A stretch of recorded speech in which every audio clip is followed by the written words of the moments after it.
नमस्कार विद्यार्थी मित्रों, आमचे YouTube channel science and education corridor यामध्ये आपले सर्वांचे स्वागत.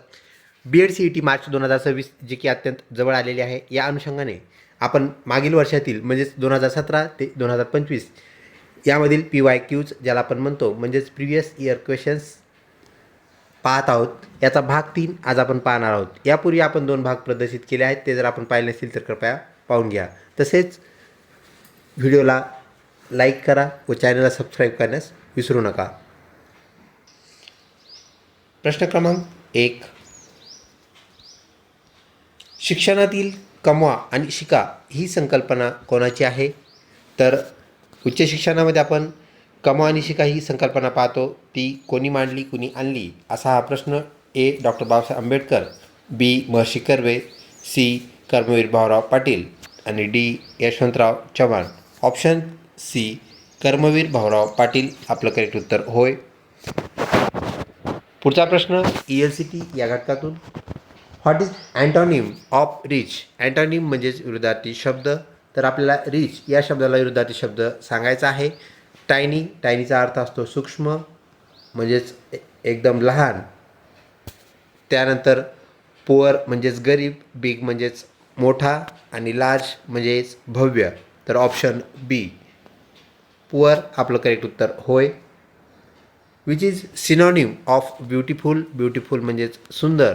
तर सुंदरला आपल्याला सिनॉनिम म्हणजे समानार्थी शब्द सांगायचा आहे. ऑप्शन डी प्रिटी हा ब्युटिफुल या शब्दाला आपल्याला समानार्थी म्हणजे सिनॉनिम असलेला पाहायला मिळतो. पुढचा प्रश्न. A doctor dash dash he is a doctor असं ते बनलेलं आपल्याला पाहायला भेटेल. सॉरी फॉर इनकन्व्हिनियन्स ही. तर इथं आपल्याला इज हे ॲक्झिलरी व्हर्ब आपल्याला ते टाकावं लागेल.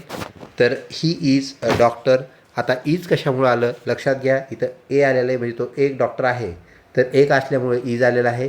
अनेक असतं तर आर असतं आणि नुसतं बी येणार नाही. तर त्याच्या अगोदर विल असतं तर फ्युचर टेन्स झाला असता विल बी अ डॉक्टर. आणि त्यानंतर ॲम आपल्याला माहीत आहे ॲम फक्त आय नंतरच येत असतं, त्यामुळं इज आपलं करेक्ट उत्तर होय. ऑप्शन बी करेक्ट उत्तर. इंग्रजी भाषेत किती स्वर आहेत? तर इंग्रजी भाषेत किती स्वर असतात असा हा प्रश्न. तर इंग्रजी भाषेत एकूण 5 स्वर आहेत, ते म्हणजेच ए, ई, आय, ओ आणि यू हे 5 स्वर आहेत. व उरलेले जे अक्षर आहेत ते म्हणजेच आपण त्याला व्यंजन कॉन्सोनंट्स असं म्हणतो. त्यांची संख्या इंग्रजी भाषेत 21 आहे. ही बाब आपण लक्षात ठेवा. व्हिडिओ आवडत असल्यास नक्कीच लाईक करा. मित्रपरिवारामध्ये शेअर करण्यास काहीच हरकत नाही. पृथ्वी या ग्रहाचा उपग्रह कोणता आहे? तर पृथ्वीचा सॅटेलाईट कोणता आहे असा हा प्रश्न. तर चंद्र हा पृथ्वीचा नैसर्गिक असणारा उपग्रह आहे. ऑप्शन सी आपलं करेक्ट उत्तर होय. पाण्याचे रासायनिक सूत्र काय आहे? तर H2O हे पाण्याचे रासायनिक सूत्र आहे. H2O म्हणजेच 2 हायड्रोजन आणि 1 ऑक्सिजन एकत्र आल्यानंतर पाणी तयार झालेलं आपल्याला पाहायला मिळतं. ऑप्शन बी करेक्ट उत्तर. वातावरणातील सर्वाधिक असणारा वायू कोणता? तर आपल्याला माहिती आहे वातावरणामध्ये सर्वाधिक ज्याचं प्रमाण आहे तो म्हणजेच आपल्याला नायट्रोजन वायू पाहायला मिळतो. त्यानंतर आपल्याला 2 नंबरला ऑक्सिजन वायू पाहायला मिळतो आणि सर्वात कमी असलेले इतर वायू पाहायला मिळतात, ते म्हणजे फक्त 1%. तर ऑक्सिजनचं हवेत किती प्रमाण असतं अशा प्रकारचाही प्रश्न आपल्याला BEd CETने विचारलेला पाहायला मिळतो, ज्याचं उत्तर आहे 78% म्हणजे ज्याला आपण 78% असं म्हणतो. ते नायट्रोजनचं प्रमाण आहे. ऑक्सिजनचं प्रमाण 21% असलेलं आपल्याला पाहायला मिळतं. आणि इतर जे वायू आहेत ज्यामध्ये मग कार्बन डायऑक्साईड असेल, हायड्रोजन आहे, तर त्याचं सर्वांचं मिळून प्रमाण आपल्याला 1% असलेलं पाहायला मिळतं. पुढचा प्रश्न. ज्ञात वायूपैकी म्हणजे आपल्याला जितके वायू आजपर्यंत माहीत झाले त्यापैकी ज्ञात वायूपैकी सर्वात हलका वायू कोणता? तर ऑप्शन सी हायड्रोजन हा वायू सगळ्या वायूपेक्षा हलका आहे. ऑप्शन सी करेक्ट उत्तर होय. पुढचा प्रश्न. कुंकू हा पदार्थ कोणत्या घटकापासून तयार झालेला आपल्याला पाहायला मिळतो? तर कुंकू हा पदार्थ आपल्याला हळद या घटकापासून तयार झालेला पाहायला मिळतो, म्हणजेच हळदीपासून कुंकू बनतं. तर आपल्याला ओरिजिनल कुंकू जर ओळखायचं असेल यासाठी जी ट्रिक आहे ती म्हणजेच आपण कुंकवाच्या सॅम्पलमध्ये पाण्याचे 2-3 ड्रॉप म्हणजे थेंब टाकल्यानंतर आपल्याला जर हळदीसारखा वास आला, सुगंध आला, तर ते कुंकू ओरिजिनल असतं. अन्यथा कुंकू आपल्याला डुप्लिकेट असलेलं पाहायला मिळतं. पुढचा प्रश्न विद्यार्थी मित्रो. भारताचे राष्ट्रीय फळ कोणते? CET सेलचा अजून हा एक आवडता प्रश्न. तर भारताचे राष्ट्रीय फळ हे ऑप्शन ए आंबा हे होय. पुढचा प्रश्न, भारताचा राष्ट्रीय ध्वज याचे आरेखन कोणी केले, म्हणजे त्याचं डिझाईन कोणी केलं? तर ऑप्शन डी, पिंगली व्यंकय्या याचं करेक्ट उत्तर होय. यांनी आपल्या भारतीय राष्ट्रीय ध्वजाचं आरेखन केलं. अजून एक सी ई टी सेलचा प्रश्न आहे, भारतीय राष्ट्रध्वजाचे जे आपल्याला प्रमाण पाहायला भेटतं ते 3 जसे 2 आहे, हाही प्रश्न आपल्या सी ई टी सेलने विचारलेला आहे, ही बाब आपण लक्षात ठेवा. त्यानंतर पुढचा प्रश्न, what is synonym of begin? Begin म्हणजे सुरुवात करणे किंवा चालू करणे ज्याला आपण म्हणतो, याला समानार्थी शब्द कोणता आहे? तर स्टार्टअप किंवा स्टार्ट हा त्याचा समानार्थी शब्द होय. एंड म्हणजे संपवणे, क्लोज म्हणजे बंद करणे आणि स्टॉप म्हणजे थांबवणे. तर ऑप्शन ए स्टार्ट करेक्ट उत्तर होय. पुढचा प्रश्न, choose the correct antonym of hot. Hot म्हणजेच उष्ण. तर उष्ण या शब्दाचा आपल्याला काय करायचं आहे? विरुद्धार्थी शब्द सांगायचा आहे.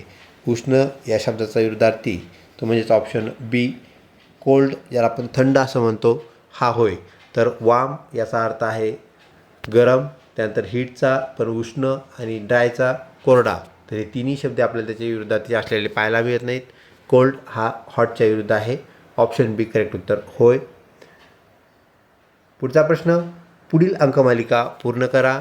5, 10 म्हणजेच आपल्या इथं यनचं 2n झालेलं पाहायला मिळतं आहे. त्यानंतर 10, 20 म्हणजे इथं पण 2n दुप्पट झालेलं आहे. 20चं झालं 40. तर आता 40चं पण दुप्पट होणार आहे. तर आपल्याला माहिती आहे 40चं जर आपण दुप्पट केलं तर ते असणार आहे 80. तर आपण इथं पाहू शकता 80 हा जो ऑप्शन आहे तो आहे ऑप्शन सी. त्यानंतर पुढचा प्रश्न, 1, 8, 27, 64 डॅश प्रश्नचिन्हाजागी कोणती संख्या येईल असं त्यांनी विचारलेलं आहे. तर आपल्याला ह्यामध्ये असणारा जो घटकातील क्रम आहे तो म्हणजेच 1 याचा घन 1च असतो. त्यानंतर 2 याचा घन 8 होय. त्यानंतर क्रमशः येणारा अंक 3 त्याचा घन 27 आहे. त्यानंतर 4 याचा वर्ग 16 आणि त्याचा परत आपल्याला 4ने गुणाकार केल्यानंतर म्हणजेच घन हा आपल्याला 64 झालेला पाहायला मिळेल. तर 5 आगामी संख्या जी आहे तर 5 येणार आहे. तर 5 संख्या याचा आपल्याला काय करावं लागेल? घन करावं लागेल. 5चा वर्ग 25 आणि घन 125 असलेला आपल्याला पाहायला मिळतो, जे की ऑप्शनमध्ये आपल्याला 125 सी नंबरला असलेला पाहायला मिळतो. ऑप्शन सी करेक्ट उत्तर होय. पुढचा प्रश्न विद्यार्थी मित्रो, पेन याचा जर उपयोग याचा सहसंबंध लिहिण्यासाठी होत असेल, राईटसाठी होत असेल, तर नाईफ म्हणजेच सुरा किंवा चाकू याचा उपयोग कशासाठी होईल? तर नाईफचा वापर आपण करत असतो कापण्यासाठी, कट करण्यासाठी. तर C U T cut option 1ला आपल्याला पाहायला मिळतं. करेक्ट उत्तर होय. पुढचा प्रश्न, बर्ड जर फ्लाय करत असतील म्हणजेच बर्डची मुवमेंट ऑर्डर फ्लाईंग आहे, तर फिशची मुवमेंट जी आहे ती कशी होईल, कशाने होईल असा हा प्रश्न. तर फिश जो आहे तो आपल्याला स्विम करताना पाहायला मिळतो, कारण तो जलचर आहे. ऑप्शन बी करेक्ट उत्तर होय. पुढचा प्रश्न, बुक यातून जर आपल्याला स्टडी मिळत असेल, स्टडी होत असेल, तर आपल्याला फूड यातून काय करता येईल? तर फूडमधून आपल्याला अन्न जी आहे याची गरज म्हणजेच खाण्याची गरज आपली काय भागलेली पाहायला मिळते. ऑप्शन बी इट आपलं करेक्ट उत्तर होय. पुढचा प्रश्न, शिक्षकाचे जे मुख्य कार्य आहे ते कोणते आहे असा हा प्रश्न. तर शिक्षकाचे मुख्य कार्य विद्यार्थ्याला त्याच्या अध्यापनाशी निगडीत असणाऱ्या ज्या बाबी आहेत याची माहिती देऊन त्याला अध्यापन करण्यास प्रेरित करणे, अभ्यासास त्याला प्रेरित करणे हे होय. ऑप्शन डी करेक्ट उत्तर. पुढचा प्रश्न, चांगला शिक्षक कोणता असतो? तर चांगल्या शिक्षकाचा गुण कोणता असाही हा प्रश्न. तर एक तो कठोर असतो, दुसरा सहनशील असतो, तिसरा रागीट असतो आणि 4 भीतीदायक असतो. तर शिक्षक हा नेहमी सहनशील असणं गरजेचं आहे, अपेक्षित आहे. ऑप्शन बी करेक्ट उत्तर होय. पुढचा प्रश्न, शिक्षणाचा मुख्य उद्देश काय आहे? शिक्षणाचा मुख्य उद्देश हा आपल्या ज्ञानात भर घालणे आणि व्यक्तिमत्वास आपल्या वाव देणे हा होय. तर ऑप्शन बी आपलं करेक्ट उत्तर आहे. व्हिडिओ आवडत असल्यास नक्कीच लाईक करा, मित्रपरिवारामध्ये शेअर करण्यास काहीच हरकत नाही. पुढचा प्रश्न, कौशल्य आधारित जर अभ्यासक्रम असेल तर कौशल्य आधारित अभ्यासक्रम म्हणजे काय असा हा प्रश्न. वाचनाद्वारे शिक्षण, कृतीद्वारे शिक्षण किंवा परीक्षाद्वारे शिक्षण आणि डी नोट्सद्वारे शिक्षण.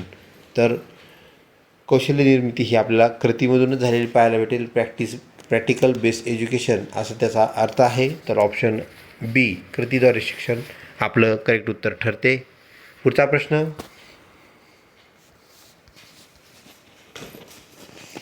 एका दिवसात किती सेकंद असतात?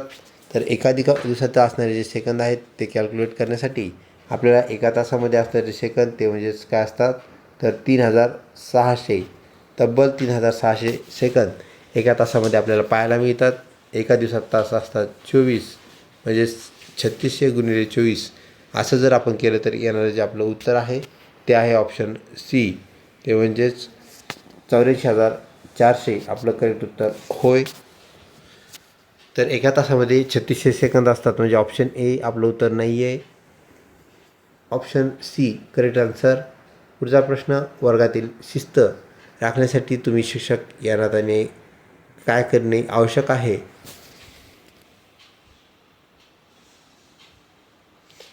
ए शिक्षा करणे, बी संवाद साधणे, सी भीती दाखवणे आणि डी दुर्लक्ष करणे. तर ऑप्शन बी जो आहे संवाद करणे आपलं करेक्ट उत्तर होय. अशा प्रकारे आपला व्हिडिओ इथे संपतो. लवकरच भेटूया पुढच्या व्हिडिओमध्ये. तोपर्यंत धन्यवाद.